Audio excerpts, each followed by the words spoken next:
അമൃതയെ അവഗണിച്ച് അനഘ തെരുവിലേക്ക്. കാത്തിരിക്കുന്നത് വൻ ആപത്ത്. മിന്നുന്നതൊന്നും പൊന്നല്ല. ഈയൊരു പ്രയോഗമാണ് നമ്മുടെ അനഘയോട് പറയേണ്ടത്.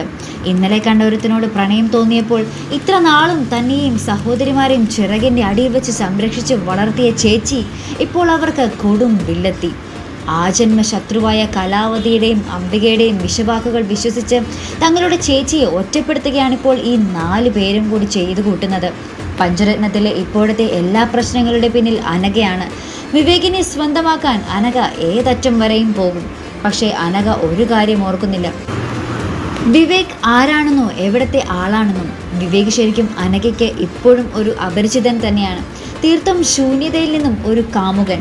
ശരിക്കും അനഘയ്ക്ക് വിവേകിൻ്റെ വീടറിയോ? വീട്ടിൽ ആരെല്ലാം ഉണ്ടെന്നറിയോ?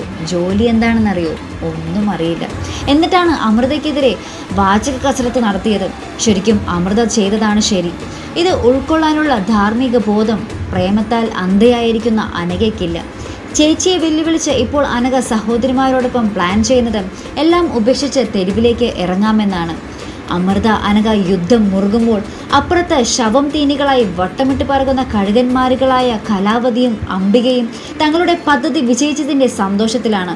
എന്തായാലും അനഘയെ തെരുവിലേക്ക് ഉപേക്ഷിക്കാൻ മാത്രം ദുഷ്ടയല്ല അമൃത. തൻ്റെ അനുജത്തിമാർക്ക് കൈത്താങ്ങായി അമൃത എന്നും ഉണ്ടാകും. കാത്തിരുന്ന് കാണാം തൻ്റെ അനിയത്തിമാരെ അമൃത എങ്ങനെയാണ് നേർവഴിക്ക് കൊണ്ടുവരുന്നതെന്നറിയാൻ. അപ്പോൾ ഇതുപോലുള്ള പ്രൊമോ റിവ്യൂസിനും എപ്പിസോഡ് റിവ്യൂസിനുമൊക്കെ നിങ്ങൾ മറക്കാതെ ചാനൽ സബ്സ്ക്രൈബ് ചെയ്യുക. അടുത്തൊരു വീഡിയോയുമായി വരുന്നത് വരയ്ക്കും ഗുഡ് ബൈ.